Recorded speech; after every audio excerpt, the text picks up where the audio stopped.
इस कार्यक्रम को लेकर के अब ये सवाल खड़ा करने लगे हैं कि इतनी बड़ी राशि कहां से जनस्वराज ला रही है।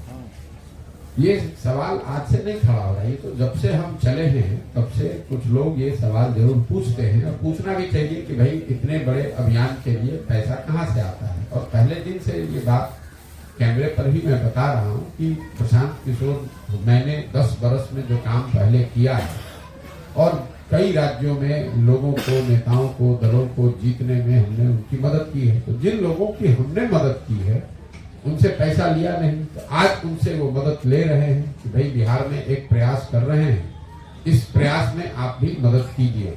और 5-6 राज्यों में जहां पर भी हमने काम किया, जहां लोग चुनाव जीते, वहां सरकार चला रहे हैं, वहां पर एक बहुत बड़ी संख्या में ऐसे लोग हैं जिन्होंने मेरा काम देखा है, जो प्रशांत किशोर को जानते हैं, वो लोग मदद कर रहे हैं। मदद इसलिए कर रहे हैं कि बिहार देश का सबसे गरीब और पिछड़ा राज्य है। बिहार में लोगों से मदद इसलिए नहीं ले रहे हैं क्योंकि यहाँ पर अगर पैसे वाले लोग मदद करेंगे तो अपने हिसाब से उस व्यवस्था को चलाने का प्रयास करेंगे। तो जो इस अभियान का लक्ष्य है कि समाज में जो सबसे बेहतर व्यक्ति हैं, चाहे वो गरीब हो, अमीर हो, अगड़े हो, पिछड़े हो, हिंदू हो, मुसलमान हो, उनके पृष्ठभूमि को न देखकर उनके जज्बे को, उनकी काबिलियत को, उनके चरित्र के आधार पर उनको चुना जाए, उनको आगे बढ़ाया जाए। इसीलिए इस अभियान में बिहार के स्तर पर पैसा उगाही नहीं होती है। इसमें पैसा उन लोग, मेरा जो 10 बरस का काम है, जिन लोगों ने मेरा काम देखा है, जिनको इस मेरे काम की वजह से, मेरे सहयोग से लाभ मिला है, उनसे मदद ले रहे हैं और इस काम को कर रहे हैं। सर, कहीं ऐसा तो नहीं है कि नीतीश जी के प्रचार प्रसार के लिए आप लोग इस तरह से काम कर रहे हैं? हम सुबह से शाम तक बैठ के सरकार की कमियों पर बात कर रहे हैं और इससे नीतीश कुमार का प्रचार हो रहा है। देखिए, ऐसा है, बिहार में 2 जो मुख्य धारा वाले दल हैं, एक आरजेडी, नीतीश कुमार, आरजेडी और महागठबंधन, नीतीश कुमार का तो कोई भरोसा नहीं है कब किधर रहेंगे। एक और आरजेडी है और एक और भाजपा है। ये दोनों बीच में नीतीश कुमार है, कभी भाजपा के साथ, कभी आरजेडी के साथ। इन दोनों धाराओं के दलों को बिहार में मुफ्त में वोट लेने का आदत लग गया है, जिसको मुफ्तखोरी कहते हैं। भाजपा को बड़ी संख्या में ऐसे लोग वोट दे देते हैं जिनको भाजपा से कोई लगाव नहीं है, जो भाजपा के उम्मीदवारों के प्रति कोई सिंपैथी नहीं रखते हैं, उनको भाजपा के विचारधारा में यकीन नहीं है, भाजपा के कार्यक्रमों से, नेताओं से प्रभावित नहीं है।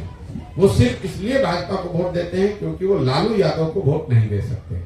यही हाल कमोबेश समाज के 20-25% ऐसे लोगों का है जो कि भाजपा को वोट नहीं कर सकता है। मान लीजिए आप मुस्लिम समुदाय के व्यक्ति हैं, तो आपके गांव में काम हुआ कि नहीं, आपके विधायक ने काम किया कि नहीं, सरकार ने काम किया या न किया, आप भाजपा को तो वोट नहीं कीजिएगा। तो आप भाजपा को जब वोट करते नहीं तो सामने लालटेन को मुफ्त में वो वोट मिल जाता है 20%। तो जिन दलों को, नेताओं को मुफ्त में वोट लेने की आदत लगी हुई है, उनका सबसे बड़ा डर क्या है कि अगर कोई विकल्प नया बन जाए तो ये मुफ्त वाला जो वोट मिलता है ये मिलना बंद हो जाएगा। तो स्वाभाविक तौर पर जब आपको मुफ्त में वोट लेने की आदत पड़ी है तो इसी डर की वजह से आप समाज में ये भ्रम फैलाते हैं कि अरे भाई तो भाजपा का प्रचार कर रहे हैं, भाजपा वाले कह रहे हैं कि नीतीश का प्रचार कर रहे हैं, नीतीश कुमार कहेंगे भाजपा का प्रचार कर रहे हैं। हम सिर्फ बिहार की जनता का प्रचार कर रहे हैं, हम बिहार के बच्चों का प्रचार कर रहे हैं कि आप खड़े होइए, आप जीवन भर मजदूरी करने के लिए नहीं पैदा हुए हैं। मोदी, नीतीश, लालू, राहुल गांधी, आपने सबको वोट देकर देख लिया, आपके बच्चों की स्थिति नहीं सुधरी। अब अगर प्रशांत किशोर को वोट दीजिएगा तो भी आपका स्थिति नहीं सुधरेगा। जब तक आप चीज को समझिएगा नहीं कि समस्या का कारण क्या है और उसके आधार पर आप वोट नहीं दीजिएगा, अपने बीच से अपने लोगों को नहीं चुनिएगा, अपने पैर पर खड़ा नहीं होइएगा, अपने बच्चों की चिंता नहीं कीजिएगा, तब तक आपकी स्थिति सुधरेगी नहीं। यही पूरे अभियान का मुख्य उद्देश्य है। इसी को लेकर पिछले 16 महीने से प्रयास कर रहे हैं। क्या जो प्रशांत किशोर बिहार के पड़ोसी राज्य में जाकर के जिन नेताओं को या जिन पॉलिटिकल पर्सन को अपने मदद किया है और आज वो मदद कर रहे हैं? नहीं, मदद कोई नेता नहीं करता है। आप मतलब कई बार जब मैं कहता हूँ मैंने जिनकी मदद की है वो मदद कर रहे हैं, तो कोई ऐसा थोड़ी कि वहाँ चीफ मिनिस्टर है वो अपने बैंक से पैसा भेज रहा है। जब आप किसी राज्य में एक व्यवस्था को बनाने में कंधा लगाते हैं तो उस राज्य में बहुत सारे लोग हैं जिनके पास साधन है, जो साधन संपन्न लोग हैं, जिन्होंने काम देखा है, जो मुझे जानते हैं, जो मेरे काम को जानते हैं, वो लोग मदद करते हैं। ऐसा नहीं है कि कोई मुख्यमंत्री मदद कर रहा है, लेकिन मान लीजिए कि आंध्र प्रदेश में 10 लोग हैं जिन्होंने 50-50 लाख रुपया का आपको चेक दिया, क्योंकि उन्होंने देखा है आंध्र प्रदेश में मैंने काम किया है, तो आपके पास 5 करोड़ रुपया हो गया काम करने के लिए। वो कोई एक व्यक्ति की बात नहीं है। सर जिन लोगों का आप रणनीतिकार रहे, आज उनके विरोध में बिगुल फूक रहे हैं।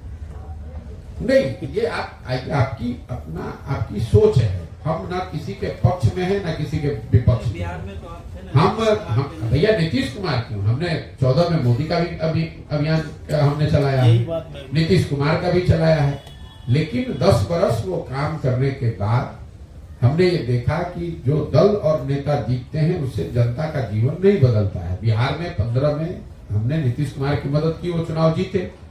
7 निश्चय की परिकल्पना भी मैंने करवाई, बिहार विकास मिशन की स्थापना भी करवाई, लेकिन उससे तो बिहार नहीं सुधरा।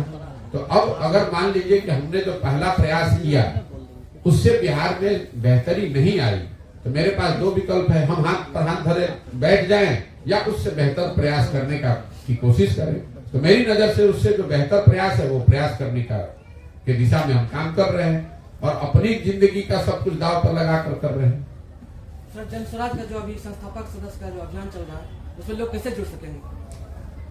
नहीं, जन स्वराज संस्थापक सदस्य आप जुड़ सकते हैं फोन करके। हमारे जो जन स्वराज का जो कार्यालय है 91-216 पर अगर आप फोन करेंगे तो फोन करके आपको संस्थापक सदस्य कैसे बनना है इसकी जानकारी मिल जाएगी और आपको संस्थापक सदस्य बनाया जा सकता है। दूसरा, इंटरनेट के जरिए भी आप जाकर ऑनलाइन भी रजिस्टर होकर कर सकते हैं। तीसरा, जो लोग रास्ते में कैंप में मिलते हैं वो लोग पर्ची कॉपी पे अपना लिख कर भी दे सकते हैं। तो दोनों तीनों तरीकों से लोग संस्थापक सदस्य बन सकते हैं।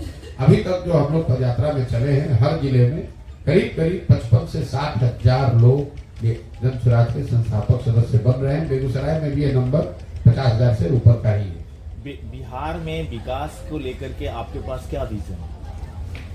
बिहार में विकास को लेकर विजन ये है कि जो विकास का मॉडल है, समेत बता रहा हूँ, जब तक लोग नहीं समझेंगे, आप विकास की बात कर रहे हैं, जो जिनके गांव में सड़क नहीं है, जिनके गांव में पानी नहीं है, जिनके बच्चों के पास पढ़ाई नहीं है, जिनके बच्चों के पास रोजगार नहीं है, वही आदमी जब रोजगार को छोड़कर वोट दे रहा है जात के नाम पर, तो उसका विकास कैसे होगा? आप बता दीजिए। ये तो गांव में आप जाते हैं, लोग बता रहे भैया हमको सड़क नहीं है। मान लीजिए मैं अभी कल आ रहा हूँ मुस्लिम गांव से घूमकर और मुसलमान गांव के लोग कह रहे हैं कि भैया ये सड़क की हालत बहुत खराब है। तो मैं उनको ये पूछता हूँ कि बात तो ठीक है, सड़क नहीं है, सड़क बननी चाहिए, लेकिन सड़क का मंत्री कौन है? तेजस्वी यादव। आपने पहले उसको वोट किया, उसने सड़क नहीं बनाया, फिर अगले चुनाव में उसी को जाकर वोट दीजिएगा, तो फिर सड़क कैसे बनेगी? तो जब तक आप ये राजनीतिक बंधुआ मजदूरी नहीं खत्म कीजिएगा, चाहे वो बंधुआ मजदूरी आप जात के नाम पे करते हैं, धर्म के नाम पर करते हैं, मंदिर के नाम पर करते हैं, भाजपा के डर से लालू जी का करते हैं, लालू जी के डर से भाजपा क्या करते हैं, कर तो रहे आप राजनीतिक बंधुआ मजदूरी, क्योंकि आप काम के आधार पर वोट तो करते नहीं है। अगर भाजपा ने यहाँ कोई फैक्ट्री लगा दी होती तब आप वोट करते, वो समझ में आता, लेकिन वोट तो यहाँ पर लोग मोदी जी के नाम पर करेंगे, धर्म के नाम पर करेंगे, मंदिर के नाम पर करेंगे, तो आपके यहाँ फैक्ट्री कैसे लगेगा? जब मंदिर की बात आती है तो हाल ही में जो अयोध्या में राम मंदिर में प्राण प्रतिष्ठा हुई, आप उसको धर्म के नजरिए से देखते हैं या राजनीतिक नजरिए? भैया, मंदिर की जो प्राण प्रतिष्ठा हुई है वो तो धार्मिक अनुष्ठान ही है। करने वाले लोग जो जिन लोगों ने अनुष्ठान किया वो लोग राजनीतिक हैं। स्वाभाविक है, जब इतनी बड़ी कोई घटना होती है, सो कॉल्ड वर्षों के दशकों के संघर्ष के आंदोलन के बाद अगर कोई मंदिर बना है तो उससे जुड़े हुए लोग उसका लाभ अपने अपने तरीके से सब उठाना चाहे। जो वहां पर बाहर दुकान चला रहा है अपना समोसा चाय बेचकर फायदा उठा रहा है, जो वहां पर रहने वाला होटल चला रहा है वो होटल का रेट बढ़ाकर पैसा कमा रहा है, जो गाड़ी चला रहा है वो गाड़ी चलाकर पैसा कमा रहा है, जो मंदिर से जुड़े हुए लोग हैं वो उस हिसाब से कमा रहे हैं, जो राजनीतिक लोग जुड़े हुए अपनी राजनीतिक रोटी से उसका फायदा उठा रहे हैं। भगवान राम को प्रशांत किशोर किस नजर से देखते हैं? भगवान राम को किस नजर से देखते हैं इसका तो कोई बहुत महत्व नहीं है। ये तो हमारा आंतरिक मामला है कि हम भगवान को कैसे देखते हैं। मैं बहुत रिलीजियस आदमी नहीं हूँ, मेरा रिलीजन से कम स्पिरिचुअलिटी में मेरा यकीन है। हमारा मंदिरों में जाने का और वहां पर जाकर बहुत पूजा करने का बहुत मेरा स्वभाव नहीं है। भगवान में मेरी आस्था है, उसी नजरिए से हम देखते हैं। दियारा के क्षेत्र में है श्रीमान, दियारा में कटाव की बड़ी समस्या है और उस कटाव को लेकर के केंद्रीय मंत्री यहाँ गिरिराज सिंह सांसद राशियां भेजी जाती हैं, काम होता है लेकिन ठीक नहीं होता है, समस्याएं ज्यों की त्यों रह जाती हैं। आज तो आप उसे देखने की काफी कोशिश कर रहे हैं, कम से कम इस स्थल पर। मेरे भाई हम 16 महीना से देख रहे हैं। दियारा क्षेत्र सिर्फ बेगूसराय में तो है नहीं, यहाँ नदियों के कटाव का जो मामला है सिर्फ दियारा में नहीं है, नेपाल से लगता हुआ जितना बिहार का एरिया है, पश्चिम चंपारण में, शिवहर में, पूर्वी चंपारण में, मधुबनी में, जितने ये जिले हैं वहां पर नेपाल से आने वाली नदियों की वजह से हजारों एकड़ जमीन कटती है, नदियां अपनी धारा बदल लेती हैं, उससे जमीन बर्बाद हो जाता है। तो दियारा बिहार में 13 करोड़ जो आबादी है, आपकी जानकारी के लिए बता दूं, करीब करीब 2.25 करोड़ आबादी दियारे के क्षेत्र में रहती है पूरे बिहार में। और दियारा की समस्या पटना से जो सटा हुआ दियारा है वहां पर भी वही है जो यहाँ बेगूसराय में है, जो पटना से सटा हुआ एक दियारा। मेरे ट्विटर पे एक वीडियो है, वहां पर एक वहां के मुखिया जी ने खड़े होकर वीडियो पर ये बात कही है। पटना से 6-7 किलोमीटर दूर है, वहां किसी जमाने में कर्पूरी ठाकुर गए थे, क्योंकि कर्पूरी ठाकुर जी को अभी देश रत्न दिया गया, तो मैं आपको उदाहरण दे रहा हूँ। और कर्पूरी ठाकुर के बात को कोट करते हुए वहां के उस बूढ़े मुखिया ने कहा कि उस जमाने में कर्पूरी जी ने कहा कि इस एरिया में लोग जिंदा कैसे हैं, और वहां से लेकर आज तक उसी गांव में कोई परिवर्तन नहीं आया। तो दियारा पूरा बिहार ही पिछड़ा है, उसमें दियारा क्षेत्र में लोग और भी समस्या है। गिरिराज जी ग्रामीण विकास मंत्री हैं, यहाँ के सांसद हैं, हमको यहाँ पर बेगूसराय में चलते हुए ऐसा तो कुछ नहीं दिखा कि उनके मंत्री होने से बेगूसराय में कोई बहुत बेहतरी कहीं दिखी हो, ऐसा तो मुझे लगा नहीं या लोगों से सुनने को नहीं मिला। कर्पूरी ठाकुर वाली बात जो सर आप बोले हैं, उसी पर पटना में नीतीश कुमार का भी बयान आया है कि उनसे क्या बता रहे हैं कि परिवारवाद की राजनीति हमने नहीं।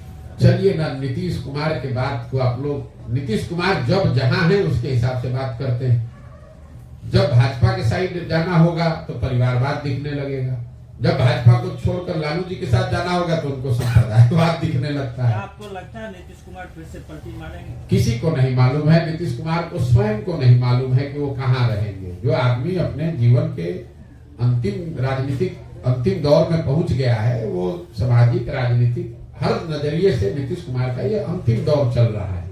अब अपना छटपटाहट में कभी दाएं कभी बाएं कर रहे हैं, उससे कुछ होने वाला नहीं है। अभी चुनाव होगा, नीतीश कुमार को उनकी राजनीतिक औकात बिहार की जनता दिखा देगी।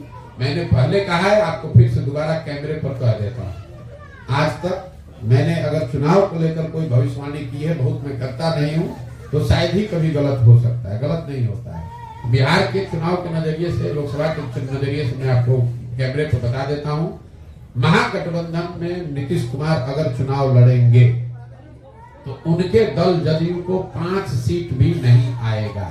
और ये 2 महीने से हम बात कह रहे हैं, और उनके दल वाले भी समझ रहे हैं कि अगर प्रशांत किशोर कह रहा है तो 5 सीट नहीं आएगा। इसीलिए भगदड़ होनी ही है। अब भगदड़ में नेता भागते हैं ताकि उसमें नीतीश कुमार भी भाग जाते हैं, इसका कोई भरोसा नहीं है। उनको वो घबराहट बिल्कुल स्वाभाविक है, उनको दिख रही है, ऊपर से कुछ नहीं कहें। जनता ने उनका साथ छोड़ दिया है। आप लोग खुद पत्रकार हैं, आपको मालूम है जदयू को कौन वोट देगा? कोई वोट देने वाला नहीं बचा हुआ है। तो लोकसभा से पहले अपना हाथ पांव मार के फिर कोई रास्ता निकालने का कोशिश कर रहे होंगे। लेकिन अगर लोकसभा से पहले नहीं भी गए तो ये आप लिख के रखिए कि लोकसभा के बाद तो उनको आज की स्थिति जो है, तो स्थिति बदलेगी ही बदलेगी। ये जो महागठबंधन की सरकार चले, और ये हम 1-1.5 साल से कह रहे हैं, ये जो व्यवस्था है तो बहुत चलेगा तो लोकसभा तक चलेगा। लोकसभा में लोग हारेगा, फिर भागना तोड़ना शुरू हो जाएगा। हम ये पूछना चाह रहे हैं, जो अभी आप बता रहे थे कि 10 साल से आप राजनीतिक चाणक्य के रूप में पूरे देश में आप जाने जाते हैं। नहीं, हम अपने आप को कभी शब्दों से प्रयोग, हम अपना काम जो करते थे, हमने इतना कहा कि हमारी पहचान वही है जो हम काम करते। जो बिहार में आप बिहार के विषय को लेकर अपने पदयात्रा को चला रहे हैं, बिहार को सुधारने के लिए, यही चीज आप 10 साल पहले क्यों नहीं सोचा था? बिल्कुल ठीक बात है, क्योंकि हम किसी मुख्यमंत्री के लड़के नहीं, हम किसी प्रधानमंत्री के लड़के नहीं, बहुत बड़े बाप के लड़के नहीं हैं। आप यहाँ हमारी प्रेस वार्ता में क्यों आए? क्योंकि हमने अपनी एक पहचान 10 वर्ष करके बनाई है। हमारी पहचान क्या है? हमने 10 वर्ष वो काम किया है, उससे पहले 10 वर्ष संयुक्त राष्ट्र संघ में काम किया है। वो काम किया है, पहचान बनाई है, ऐसे लोगों से संपर्क बनाया है जो हमको इस तरह के अभियान में मदद कर सकते हैं, तभी तो ये काम कर पाएंगे। अगर हम किसी मुख्यमंत्री के लड़के होते तो जिस दिन पैदा हुए पढ़ाई लिखाई भी नहीं करते, और फिर भी कहते कि हम भी बिहार को सुधारेंगे।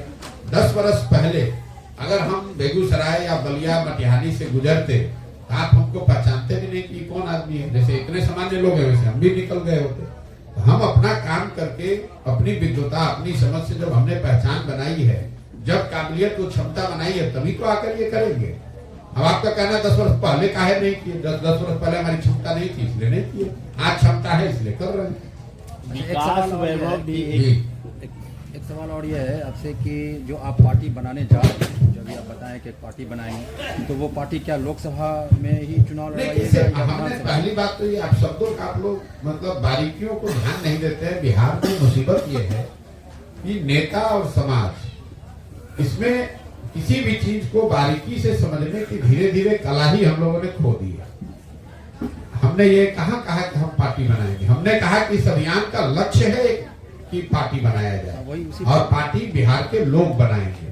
जब वो लोग मिलकर दल बनाएंगे तो वो तय करेंगे कि ये पार्टी का नाम क्या होगा, इसका संविधान क्या होगा, इसका नेता क्या होगा। पार्टी कब बनेगी? जब पदयात्रा पूरी हो जाएगी। अभी तो हम आधा बिहार चले, आधा बाकी है। अभी जब बिहार में पदयात्रा पूरी कर ले तभी तो पार्टी बनेगा। लोकसभा का चुनाव तो अभी 2 महीने के बाद है, तो लोकसभा के चुनाव से पहले जब दल है ही नहीं तो चुनाव लड़ेंगे कैसे? ये कह रहे थे इंडियाई जो गठबंधन में जो भगदड़ मच गया है, कल ममता दीदी छोड़ दी हैं, पंजाब में भी वहाँ घोषणा हो गया कि अकेले लड़ेंगे आप पार्टी, इस पर आपका क्या राय है? मेरी राय क्या होगी? हम आज से नहीं, जब से इंडिया गठबंधन बना है तब से देश विदेश के पत्रकार आते हैं, पूछते हैं कि आपका क्या मत है। मेरा मत जो पहले था वो अभी भी है। इस तरह के गठबंधन जिस तरह जो बनाए जाते हैं, जिसमें नेता लोग बैठ के चाय पिया, एक प्रेस कॉन्फ्रेंस किया और एक इंटेंट जारी किया कि हम लोग सब साथ में हैं, इससे जमीनी हकीकत पर राजनीतिक सामाजिक स्थिति पर बहुत फर्क नहीं पड़ता है। जब तक आपके पास कोई नैरेटिव नहीं है, कोई मुद्दा नहीं है, कोई चेहरा नहीं है, काम करने का संगठन नहीं है, संसाधन नहीं है, तब तक सिर्फ नेताओं के साथ में बैठकर किसी गठबंधन के बना लेने से जमीन पर क्या असर पड़ेगा। और जब आप इस तरह का कोई प्रयास करेंगे उसका असर लोगों को दिखेगा नहीं, तो फिर भगदड़ या उसमें थोड़ी बहुत गिरावट आना स्वाभाविक है। आज आए या चुनाव के रिजल्ट के बाद आए। जब मान लिए इंडिया गठबंधन बना आज से 6-7 महीना पहले, पटना से ही पटना में उसकी पहली बैठक हुई, तो यहाँ के पत्रकारों ने इतनी घोषणा, इतनी बड़ी बड़ी बात जब बन गया, अब इसमें नीतीश कुमार प्रधानमंत्री के चेहरा बन गए, कुछ हुआ? आज तक कुछ नहीं हुआ। सच्चाई यह है कि इंडिया गठबंधन का आज तक एक पब्लिक मीटिंग भी नहीं हो पाया है। आज तक 7 महीने में एक पब्लिक मीटिंग भी आप नहीं कर सके और आप सोच रहे हैं कि पूरा देश आपके साथ खड़ा हो जाएगा। कैसे संभव है? ये तो कागजी खाना पूर्ति है। तो स्वाभाविक है जैसे जैसे चुनाव नजदीक आएगा उसकी सच्चाई लोगों को और दिखेगी। बिहार में सर कुछ हर 10 साल 15 साल पर एक नए विचार का उद्भव हो जाता है। कब हुआ था? पिछला 15 साल पहले। 15 साल पहले जातिवाद का एक उद्भव हुआ था और उसके बाद अब आप लोग 15 साल के पहले नहीं, सवाल गलत सवाल नहीं, गलत सवाल नहीं, सवाल पूरा होने दीजिए। 15 साल पहले जाति का उद्भव हुआ। हमको तो लगता है कि मंडल 1989-90 में आया था तो 32 वर्ष हो गया। 15 साल पहले यहाँ पर कौन नया विचारधारा? 15 साल के पहले का विचारधारा ये है कि माय समीकरण लाया गया। 15 साल पहले की बात। ये कहाँ से आप लोग सब रिसर्च करते हैं? रिसर्च नहीं है सर, ये सच्चाई है। आप बिहार से जुड़े हुए लोग हैं। अच्छा। आपका भी सर अभी चल रहा है, अभियान चल रहा है। विकास वैभव भी एक विचार लेकर के चल रहे हैं और एक अच्छे विचार अलग अलग तरीके से काम करेंगे तो बिहार का उत्थान संभव है क्या? मेरे भाई ऐसा है कि पहले तो आप जब सवाल पूछ रहे हैं, आपको सवाल पूछने का हक है, लेकिन अगर आप सवाल में फैक्चुअली गलत बात कहेंगे तो उसको काटने का भी मेरा अधिकार है। कोई MY समीकरण 15 वर्ष पहले शुरू नहीं हुआ है। MY समीकरण, जातीय बात, मंडल कमीशन, ये सब 1989-90 से शुरू हुआ है, जिसको आज 32 साल हो गए। उसके परिणाम स्वरूप लालू नीतीश यहाँ पिछले 32 साल से अलग अलग फॉर्मेशन में बिहार में राज कर रहे हैं। लेकिन हमने पूरे समाज ने ये देखा, क्या देख रहे हैं हम लोग, कि इन सारे प्रयोगों के बावजूद, सामाजिक न्याय के नारे के बाद, MY समीकरण के बाद, सामाजिक विषमता के नाम पर राजनीति करने के बाद भी 1990 में भी देश का सबसे गरीब और पिछड़ा राज्य बिहार था और 2023 में भी देश का सबसे गरीब और पिछड़ा राज्य बिहार है। तो उत्थान कहाँ हो गया? ये उत्थान तो नेताओं का हुआ है, उस विचारधारा का झंडा लेकर चलने वालों का हुआ है, समाज का उत्थान तो हुआ नहीं है। मैं तो अपने भाषणों में जो कहता हूं उसको सुनिए कि मैं शुरुआत ही इस बात से करता हूं कि आप इस पर क्यों अपना समय और दिमाग व्यर्थ जाया कर रहे हैं कि बिहार की स्थिति क्यों खराब है, किसने खराब की, लालू ने की कि नीतीश ने की कि कांग्रेस ने की। मैं ये कहता हूं कि जिस नेता ने, जिस दल ने जो काम किया सबको सही मानिए कि 40 वर्ष कांग्रेस ने बड़ा अच्छा काम किया। ये मान लीजिए कि लालू जी ने सामाजिक न्याय का काम यहाँ कर दिया, गरीबों को, वंचितों को आवाज दे दिया, अधिकार दे दिया। ये भी मान लीजिए कि भाजपा नीतीश की सरकार ने सड़क बिजली में कुछ सुधार कर दिया। लेकिन अगर इन सारे लोगों के काम को, उनके दावों को सही आप मान भी लीजिए, तो भी इस बात से तो कोई इनकार नहीं कर सकता है कि बिहार देश का सबसे गरीब और पिछड़ा राज्य है। इस बात से तो कोई इनकार नहीं कर सकता है कि सबसे ज्यादा 2 करोड़ बिहार के बच्चे ही पलायन कर रहे हैं। पहले पंजाब हरियाणा जाते थे, अब गुजरात तमिलनाडु जा रहे हैं, फर्क तो कुछ पड़ा नहीं है। ये इससे तो कोई इनकार नहीं कर सकता है कि बिहार में शिक्षा व्यवस्था जो 1990 में थी उससे ज्यादा ही खराब स्थिति में आज है। तो आपके बच्चों की शिक्षा की स्थिति सुधरी नहीं, रोजगार की स्थिति सुधरी नहीं, यहाँ इंफ्रास्ट्रक्चर सुधरा नहीं, नई फैक्ट्रियां लगी नहीं, लोगों की आय बढ़ी नहीं, कृषि में कोई आमूलचूल सुधार दिखा नहीं। तो आप चाहे जिस नेता का, जिस झंडा का, जिस विचारधारा का भी प्रचार कर लीजिए, बिहार में तो सुधार हुआ नहीं है। तो समाज को इस बात को संज्ञान लेना पड़ेगा और समाज को उसको सुधारने के लिए नए प्रयास करने होंगे। क्या बिहार में जो ये नया दल बनेगा, आने वाले दिनों में जो नया दल बनेगा, तो नया दल बनने के बाद क्या वो पॉलिटिकल किसी अलग पार्टी से जुड़ेगी या फिर ये अपने पार्टी? बिल्कुल नहीं। जो जन स्वराज की परिकल्पना है, इसमें जब ये दल बनेगा तो 243 सीटों पर ये दल चुनाव लड़ेगा। 242 नहीं, 243 सीट पर ही चुनाव लड़ेगा। किसी तरह के कोई गठबंधन आर्थिक, सामाजिक, वैचारिक आधार पर संभव ही नहीं है। अगर वो करना होता तो इतनी मेहनत क्यों कर रहे होते? जी बोलिए। ठीक है भैया।